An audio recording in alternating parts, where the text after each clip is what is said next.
ন্যাড়া ছাদের গপ্পতে আপনাদের সকলকে স্বাগত। আজ আপনাদের জন্য মুন্সী প্রেমচাঁদের লেখা গল্প ঠাকুরদের কুয়ো। গল্প পাঠে সমীশুভ্র গাঙ্গুলি, গল্পের সূত্রধার আমি তনুশ্রী। শুরু হচ্ছে আজকের গল্প মুন্সী প্রেমচাঁদের লেখা ঠাকুরদের কুয়ো। জখু ঘটিতে মুখ ঠেকাতেই জলে বেশ দুর্গন্ধ পেল। গঙ্গিকে বলল, কি জল, এত গন্ধ যে খাওয়াই যাচ্ছে না। এদিকে আমার গলা শুকিয়ে যাচ্ছে, আর তুই আমায় পচা জল গেলাচ্ছিস। গঙ্গি রোজ সন্ধ্যাবেলা জল ভরে আনত। কুয়োটা অনেক দূরে, বারবার যাওয়া মুশকিল। গতকালইও জল এনেছিল, কই তখন তো ওতে এরকম গন্ধ ছিল না। আজ জলে গন্ধ কেন? ঘটিটা নাকের কাছে নিয়ে এলো গঙ্গি। সত্যিই গন্ধ রয়েছে। নিশ্চয়ই কোনো জানোয়ার কুয়োতে পড়ে মরেছে। আর এখন জল আসবে কোথা থেকে? ঠাকুরদের কুয়ো থেকে কেই বা নিতে দেবে? সেই তো দূর থেকে গালাগালি করবে। আর সাহুদের কুয়ো, সে একেবারে গায়ের ওই পারে, আবার সেখানেই বা কে জল ভরতে দেবে? এছাড়া এই গায়ে চতুর্থ আর কোনো কুয়ো নেই। আজ কয়েকদিন হলো জখু বিছানায় পড়ে আছে। বেশ কিছুক্ষণ তেষ্টা চেপে চুপ করে পড়ে থাকার পর জখু বলল, ওরে বাবা, আর তো তেষ্টা চেপে থাকা যাচ্ছে না রে। দে একটু জল নয় নাক টিপেই খেয়ে নি, দে দেখি। গঙ্গি জল দিল না। খারাপ জল খেলে যে অসুখ বেড়ে যাবে এইটুকু গঙ্গির জানা ছিল, কিন্তু জল একবার ফুটিয়ে নিলে যে সেটা আর খারাপ থাকে না এ কথাও জানত না। বলল, এই জল খাবে কি করে শুনি? কি জানে কোন জন্তু মরেছে। দাঁড়াও, কুয়ো থেকে অন্য জল এনে দিচ্ছে। জখু অবাক হয়ে ওর দিকে তাকায়। অন্য জল? এই অন্য জল কোত্থেকে আনবি? ঠাকুরদের আর সাহুদের দুটো কুয়ো তো আছে, এক ঘটি জল ভরতে দেবে না? তাহলেই হয়েছে। হাত পা ভেঙে ফিরিয়ে আসবি, আর কিছুই হবে না। চুপ করে বস দেখি। ও ব্রাহ্মণদেব তারা শুধু আশীর্বাদ ছাড়বেন, ঠাকুর লাঠি পেটা করবেন, আর ও সাহুজি 1 টাকায় 5 টাকা সুদ নেবেন। এই গরিবের দুঃখ কে বোঝে রে? আমরা যদি মরেও যাই তবু কেউ চৌকাটে এসে উঁকি দেয় না রে। কাঁদ দেওয়া তো অনেক পরের কথা।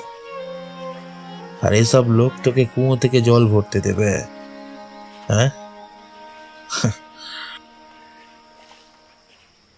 এই কথাগুলো খুবই কঠোর হলেও সত্য। গঙ্গি এর কি জবাব দেবে তা সে বুঝে পেল না, কিন্তু সে জখুকে ওই গন্ধওয়ালা জলও আর খেতে দিল না। তখন রাত 9টা। শ্রান্ত ক্লান্ত মজুররা তো শুয়েই পড়েছে। ঠাকুরদের দরজায় এসে 2-5 জন ভাবনা চিন্তাহীন লোক জমেছে। ময়দানে বাহাদুরির দুনিয়া চলে গেছে, সে মকাও আর নেই। কানুনের বাহাদুরির কথাই হচ্ছিল। একটা বিশেষ মামলায় ঠাকুর কত চালাকি করে দারোগাবাবুকে ঘুষ দিয়ে বেরিয়ে এসেছেন, কত কৌশলের সঙ্গে একটা বিশেষ মোকদ্দমায় দলিলের নকল বার করে এনেছেন, এই সবই আলোচনা হচ্ছিল। মোহতামিম, নাজির সবাই বলছিল নকল পাওয়াই যাবে না। কেউ চাইছে 50 তো কেউ 100। এখানে তিনি মিনিমাংনা নকল বাগিয়ে এনেছেন। কাজ করার কায়দা জানা চাই। এই সময় গঙ্গি কুয়োতে জল নিতে এলো। কুপির ধোয়াটে আবছা আলো কুয়োতলায় এসে পড়েছে। কুয়োর চাতালের আড়ালে বসে গঙ্গি সুযোগের অপেক্ষায় ছিল। সারা গাঁয়ের লোক এই কুয়োরই জল খায়, কারোর কোনো বারণ নেই। শুধু এই দুর্ভাগারাই পারে না জল ভরতে। গঙ্গির বিদ্রোহী মন এসব চিরাচরিত নিয়মকানুন আর নিষেধগুলোর ওপর ঘা মারতে লাগলো। আমরা কোন হিসেবে নিচ? আর ওরাই বা উঁচু হবে কেনে? ওরা গলায় টাকা বাঁধে বলেই? ওখানে তো যতজন আছে সব কটা এ বদমাইশ তো ও বদমাইশের ছাড়ি।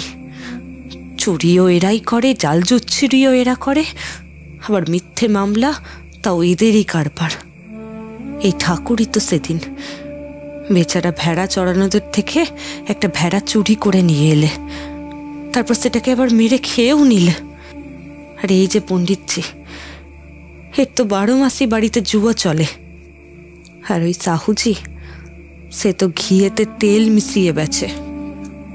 কাজ করিয়ে নেয়, কিন্তু মজুরি দেওয়ার বেলায় ওনাদের বুক ফেটে যায়।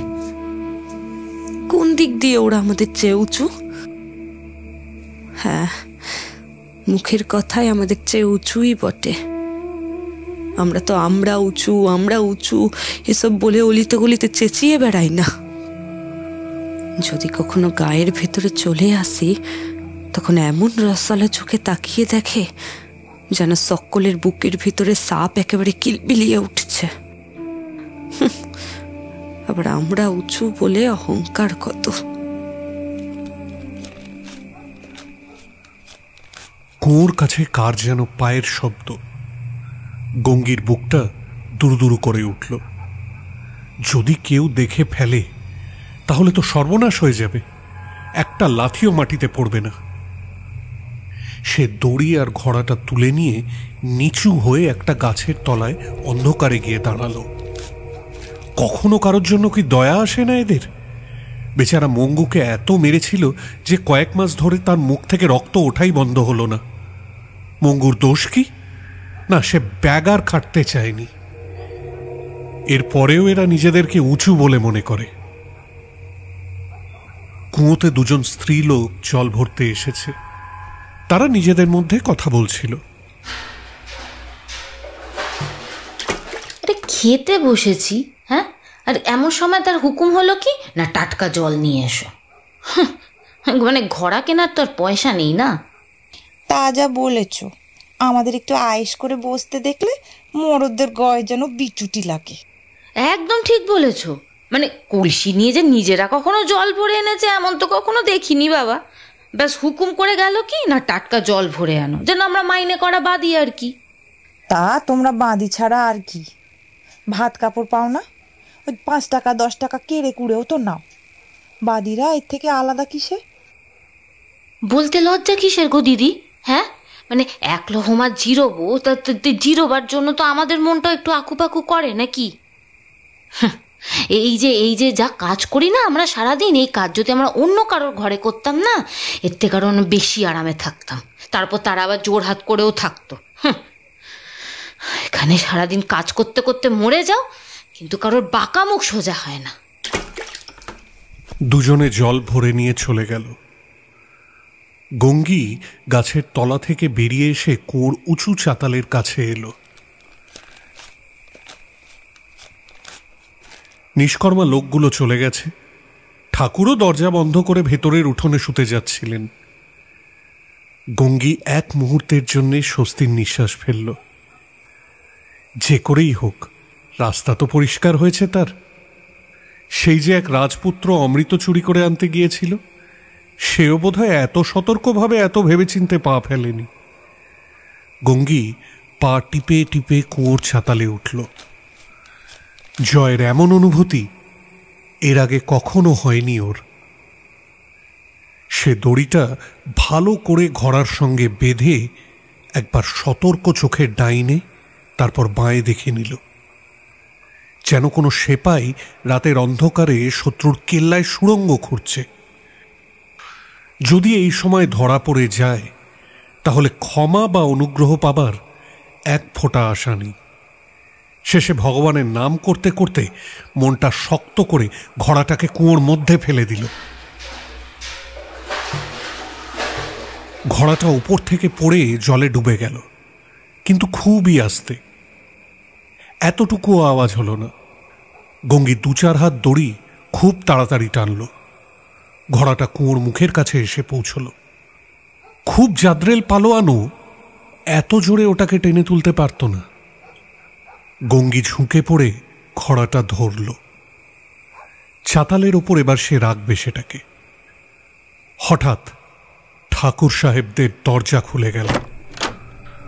বাঘের মুখও এর থেকে বেশি ভয়ঙ্কর নয়।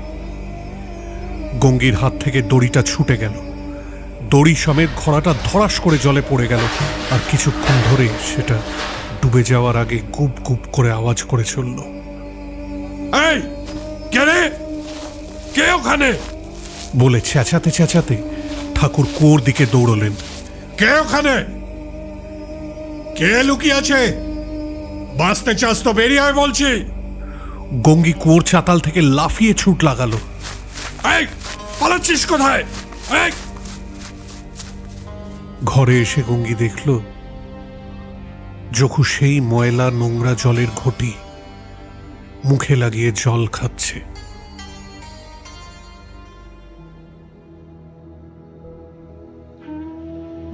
এতক্ষণ আপনারা শুনছিলেন মুন্সী প্রেমচাঁদের লেখা গল্প ঠাকুরদের কুয়ো।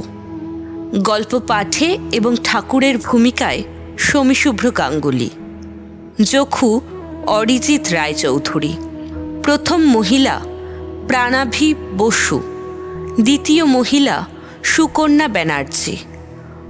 গল্পের সূত্রধার এবং গঙ্গির চরিত্রে আমি তনুশ্রী। ধ্বনি পরিকল্পনা এবং সমগ্র মিশ্রণে টিম অ্যানোনিমাস। আগামী সপ্তাহে ঠিক এই সময়ে একটি ভিন্ন স্বাদের গল্প নিয়ে হাজির থাকবে টিম নায়রাছাদের গপ্প।